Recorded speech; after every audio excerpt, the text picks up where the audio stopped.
Hello दोस्तों, मैं महेश और स्वागत है आपका फिर से एक बार एसएससी एक्यूमेन में।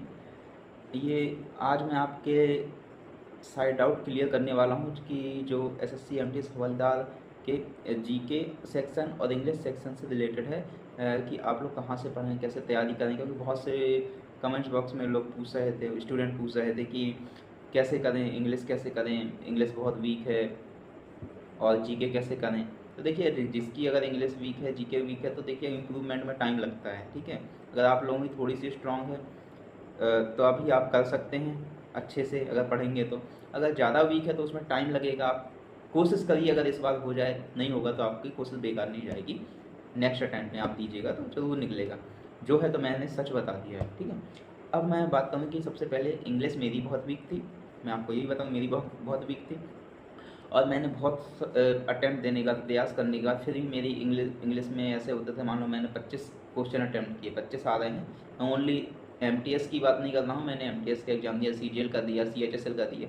25 अटैम्प्ट किए, 25 में 13 गलत हो जाए और 10 सही हैं, 12 सही हैं, ऐसे होता था। तो बहुत माइनस में जाता था और रिजल्ट आता था तो फिर बहुत मतलब बुरा लगता था, सोचता था कि मेरा कभी सिलेक्शन नहीं होगा। इंग्लिश मेरी कभी 10-12 क्वेश्चन सही नहीं होते थे ज़्यादा। तो फिर मैंने जब इन सब चीज़ों से थक चुका था तो मैंने क्या, वोकेबलरी मैंने अच्छी कर ही ली थी, फिर भी दिक्कत हो रही थी मुझे। तो फिर मैंने क्या किया, केटी कैंपस की बुक थी, मैंने उससे इंग्लिश को इम्प्रूव किया। ठीक है, तो उसको मैंने चैप्टर वाइज किया। सबसे पहले तो मैंने जो नोट्स बनाए थे उनको रिवाइज किया अच्छे से। ठीक है, और उनके रूल्स कॉन्सेप्ट समझे। उसके बाद मैंने केटी कैंपस की बुक से चैप्टर वाइज प्रैक्टिस की। चैप्टर वाइज प्रैक्टिस करने के बाद जैसे नाउन है, एडजेक्टिव है, एडवर्ब है, ये सब चीज़ें मुझे ऐसे मतलब आने लगी कि अच्छे से क्या एडजेक्टिव होता है, क्या noun, pronoun, passive, active verb, ये सब मुझे आने लगा था।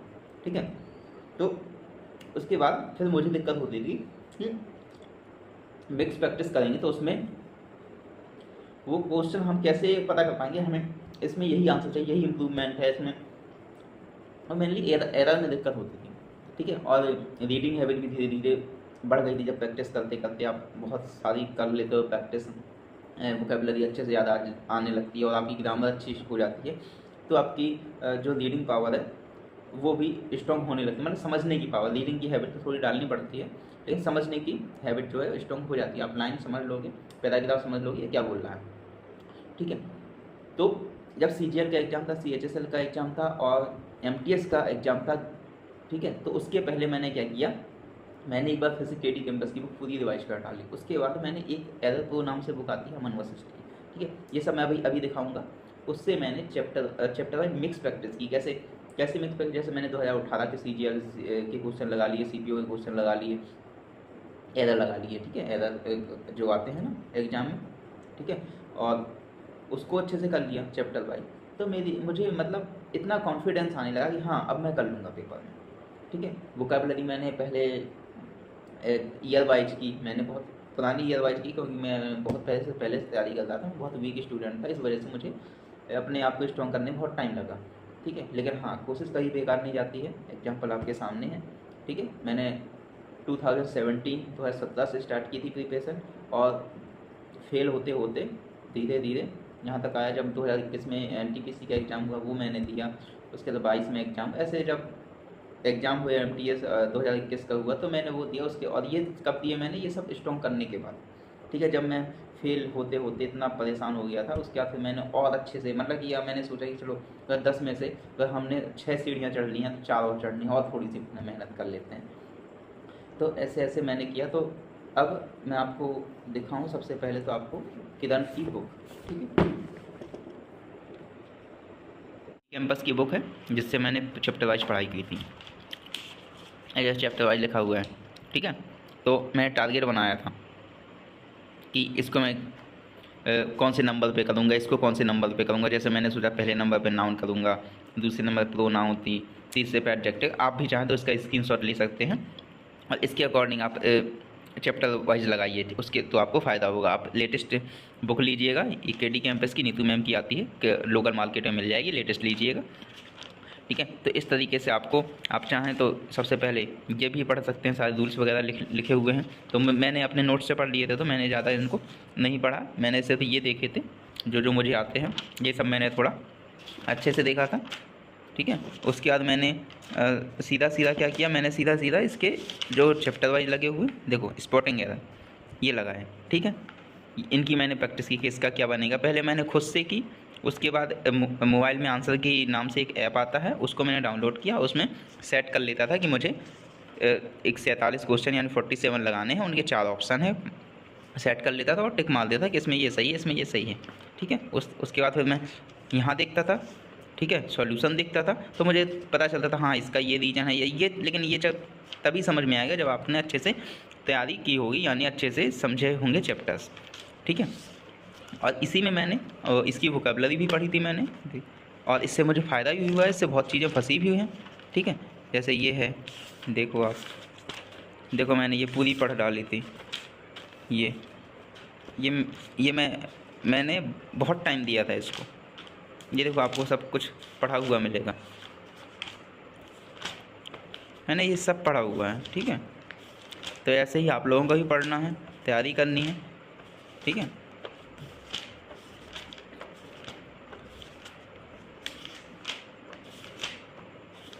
इस तरीके से मैंने पढ़ा। उसके बाद ये चैप्टर वाइज प्रैक्टिस की ही, ठीक है। इतना आपको दिखा दिया। अब मैं चलता हूँ नेक्स्ट बुक पे कि मैंने उसके बाद मैंने इस पे प्रैक्टिस की, प्रीवियस ईयर प्रैक्टिस की।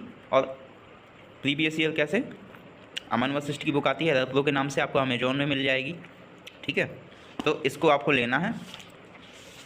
तो आप चाहो, अगर आपके पास टाइम है और आप अच्छे से डीपली पढ़ना चाहते हो, तो सबसे पहले आप चैप्टर वाइज लगाइए इनको, ठीक है। एक 2 दिन 3 दिन के हिसाब से सेट कीजिए। ये मैं पूरा बता दूँ, आपका MTS तो कवर करेगा ही, अगर आप आगे चल के CGL का एग्ज़ाम देना चाहते हैं तो वो भी आपको कवर करेगा, पूरा फ़ायदा मिलेगा आपको। इस तरीके से देखो मैंने पहले पढ़ा, उसके बाद ये ऑप्शन दिए हुए हैं, मतलब ये जो क्वेश्चन दिए मैंने मार्क कर दिए, जो मेरे रॉन्ग निकले उनको मैंने मार्क कर दिया कि ये क्वेश्चन दोबारा देखने के लायक हैं, ठीक है। और इनका मैंने इस तरीके से एनालिसिस किया, ठीक है। उसके बाद मेन चीज़ है इसकी, ये सब कंप्लीट करने के बाद क्या करना है, जिस वजह से मैंने बुक ली है ये,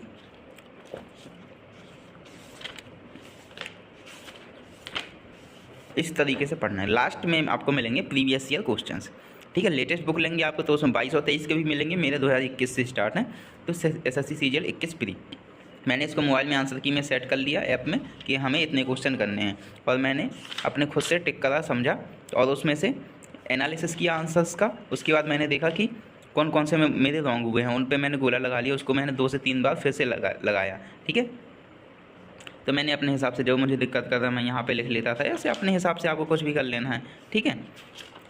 तो इस तरीके से जैसे SSC CGL फिर प्री इम्प्रूवमेंट आ गया, वो एरर था, ये प्री इम्प्रूवमेंट था, ठीक है। तो इसमें देखिए मेरे बहुत कम रॉन्ग हैं, ठीक है, क्योंकि धीरे धीरे प्रैक्टिस करते करते इतना आने लगता है। इसके बाद ये ऑप्शन, ये जो है सॉल्यूशन है, इनमें मार्क कर लेता था, हाँ ये काम की चीज़ है, ये इंपॉर्टेंट है। SSC CGL प्री इम्प्रूवमेंट आ गया 20 वाला, ठीक है। इस तरीके से फिर CPO का भी आ जाएगा, मेंस का भी आ जाएगा, ठीक है, जैसे मेंस एरर। तो इस तरीके से प्रीवियस ईयर आपको लगाने हैं, ठीक है। अब ये इंग्लिश की बात हो गई, और इंग्लिश में वोकेबलरी की बात अभी बाकी है। तो ये वोकेबलरी, ठीक है, तो ये वोकेबलरी की बुक है, इससे आपको करना है, ठीक है।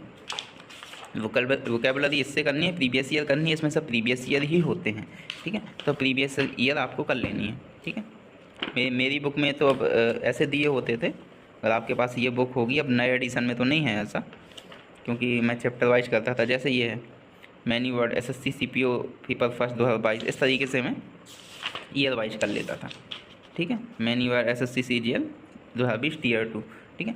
तो ये हो गया इंग्लिश। तो इंग्लिश आप समझ गए हो, इंग्लिश में आपको टाइम देना पड़ेगा, टाइम लगेगा। तो ऐसे बिल्कुल वो नहीं है कि अगर आप थोड़ा बहुत आती है अच्छे से इंग्लिश, थोड़ा स्ट्रॉन्ग करना है तो आप कोशिश करेंगे तो हो जाएगी।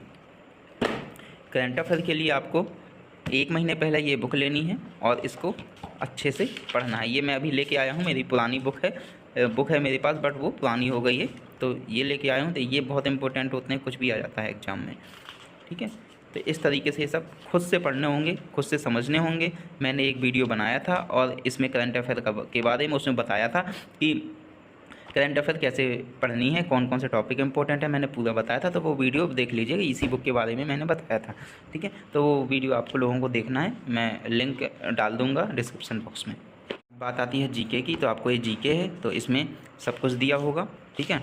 यानी कि आपको चैप्टर वाइज दिए हैं, जैसे ये दिया हुआ है हिस्ट्री दिया है, भूगोल दिया, तो आपको इसी से करना है, ठीक है। आपने नोट्स नहीं बनाया है तो इस तरीके से जैसे मैंने पढ़ा है, ठीक है। अब अगर आपने नोट्स प्रीवियस ईयर की प्रैक्टिस की होगी तो आपको पता चल जाएगा कि कौन सा इंपॉर्टेंट है। देखो अब आप समझ लीजिए कि कितनी मेहनत के बाद जॉब मिलती है, ठीक है। तो ये सब मैंने पढ़ा हुआ है। जो लोग आप लोग बोलने लगते हो कि ये इतना सारा है, बोर हो जाएंगे पढ़ के, तो सिलेक्शन भी पढ़ने वालों का होता है, ऐसे बिना पढ़े कैसे हो जाएगा, ठीक है। तो ये सब मेहनत ही होती है। जैसे अब जैसे एग्ज़ाम में आ गया कि जो ऋग्वैदिक कालीन देवता थे उसमें वरुण क्या क्या काम था, तो यहाँ पे लिखा हुआ है, ठीक है। जैसे मुझे एग्ज़ाम में बहुत बार ये चीज़ भी मिल चुकी है, जो कि अभी CHSL का एग्ज़ाम हुआ था उसमें भी मैंने देखी ये चीज़, वो मैं आपको बता रहा हूँ, ठीक है। जैसे ये पूछ लिया, एक बार ये पूछ लिया कि त्रिउन्नमट्टकनी को क्या कहते हैं, ठीक है, चोल काल में। एक बार ये पूछ लिया वेलन वगाई ये क्या होता है, ठीक है, विद्योपदान क्या होता है। तो मैंने ये सारे पढ़ लिए क्योंकि मुझे पता है ये इम्पोर्टेंट है, ठीक है।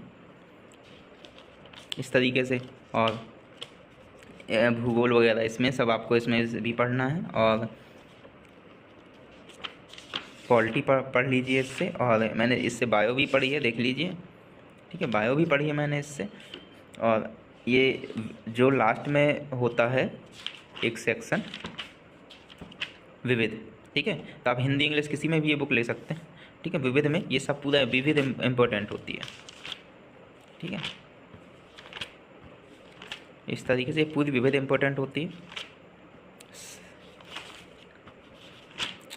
मैंने आपको पढ़ने का तरीका बता दिया है। अब आपकी इच्छा है, आप सिलेक्शन 1 साल में ले लो, 2 साल में ले लो या 4 साल में ले लो, ठीक है। पढ़ना तो पड़ेगा, बिना पढ़े सिलेक्शन नहीं होगा, ठीक है।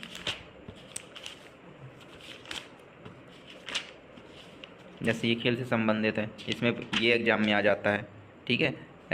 बेसबॉल में कितने खिलाड़ी होते हैं, 9, ठीक है। वह खो खो में कितने, ये एग्ज़ाम में आए हुए क्वेश्चन है ये, ठीक है, वैसे नहीं बोल रहा हूँ, आए हुए क्वेश्चन है ये।